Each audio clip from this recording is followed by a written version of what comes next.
U.S. 1970s fighter design was largely driven by both the requirements of a budget-conscious Robert McNamara and the new technologies that were suddenly available. It's said that the A-10 was built around a gun, and the F-15 was built around a radar.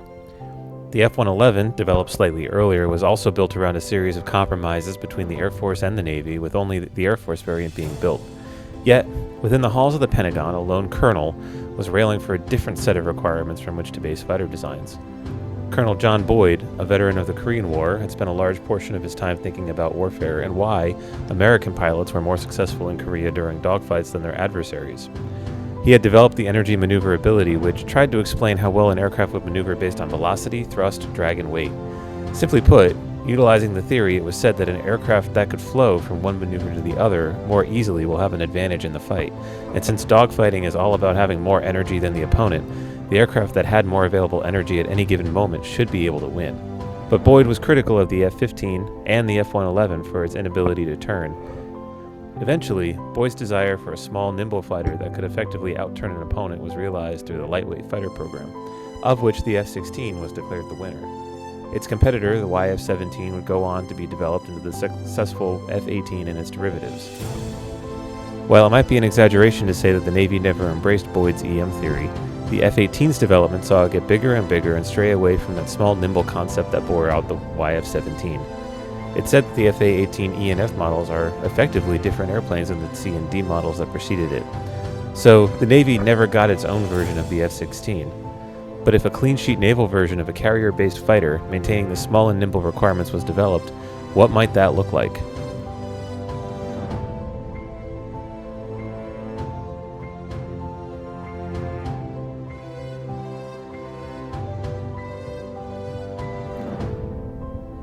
The notional F-24 Peregrine fighter is a carrier-based fleet defense and air superiority fighter. Because the Navy had a requirement for 2 engines, this aircraft was built around 2 low-bypassed afterburner-enabled engines that are mounted in the tail. The crew is a single pilot. It has a length of 1375 meters or 45.1 feet, which is about 5 feet shorter than the F-16. The wingspan is 11.4 meters or 37 feet, which is 6 feet more than the F-16. The larger wingspan is useful for carrier operations, which require more lift than its land counterparts. This is why the F-35C's wing is larger than the A model. It has a surface ceiling of 45,000 feet. Fully loaded for a standard day, the aircraft will rotate at 170 knots with a maximum Mach number of 1.5, slower than the F-16, but still reasonable for the 2 smaller engines. Approach speed fully loaded is 160 knots. It has an on-station time of 2.5 hours at 30,000 feet at max endurance, and an estimated range of 600 nautical miles without afterburner. With afterburner, the endurance drops to as little as 16 minutes of flight at sea level. For this reason, a fixed refueling probe like the A4 in the Mirage 2000 is fixed to the nose. For weapons, it has a nose-mounted 5-barrel Gatling gun capable of 1,000 rounds per minute. It also has 2 3-cluster missile hardpoints for air-to-air missiles. Naval requirements were the driver for the aircraft. A compromised wing that had both the lift requirement for carrier operations and the low aspect ratio for maneuvering was required. Rather than use a swing wing, a fixed wing was selected to most closely match the F-16. The design started with a straight wing, but when more lift was required, it morphed into the combined wing as seen here. The tips of the wing remain outside of the shockwave during transonic flight, and I think that's why they are a major factor in the aircraft's difficulty passing Mach 1.03 at sea level. The fuselage and intakes are area ruled in order to help facilitate that acceleration beyond Mach 1. And now let's go see how it flies.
Overall, I have to say that flying the aircraft is fun. It's responsive, but also easy to control, almost as if I think it, the airplane can do it. I can sustain a turn at nearly 3 Gs and has good acceleration. As an interceptor, it can close with target drones easily, and unfortunately, target drones are the only representation of air-to-air engagements that we have in Flyout. I haven't been able to get a good measurement of turn radius, but like I said, the 3G sustained turn is very promising to start with.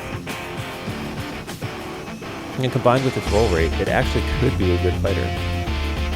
What do you think? Is this concept useful for a carrier-based F-16 equivalent? Don't forget to comment your thoughts, and while you're at it, like and subscribe for more content. I'm working on trying to fly real airplanes that others have modeled in Flyout and offer my realistic interpretations of them as a pilot. Until next time, thanks for watching.